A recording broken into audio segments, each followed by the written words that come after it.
Ancora poche ore e Massimo Annichiarico sarà ufficialmente il nuovo direttore generale della Sanità e del Sociale del Veneto. Il passaggio di testimone con l'uscente Luciano Flor, che ha ricoperto l'incarico durante i difficili anni del Covid, avviene a Palazzo Balbi, sede della presidenza della regione a Venezia. Rispetto agli anni della pandemia, ora tra le priorità ci sono le liste d'attesa. È molto una questione di organizzazione, naturalmente come dicevo anche prima non esistono ricette, sarebbe davvero presuntuoso poter dire che ho usato il verbo gestire e non risolvere non a caso, perché gestire è già molto, quindi riuscire a rientrare in parametri che sono quelli dettati dalle norme e che sono quelli dettati dalla reale esigenza dei cittadini. I professionisti fanno anche loro una grande parte in questo. Nato a Taranto nel 1958, residente a Bologna dove si è laureato col massimo dei voti e la lode, specializzato in medicina interna e in cardiologia, Annichiarico vanta un'importante attività di docente e diverse posizioni direttive alla guida di aziende e strutture sanitarie nell'Emilia-Romagna.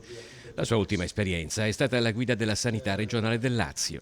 Il Veneto ha una sanità dal punto di vista dell'efficienza economica, oltre della sua qualità, in tutte e due, NSG, nuovo sistema di garanzia, e equilibrio economico che è al top in Italia.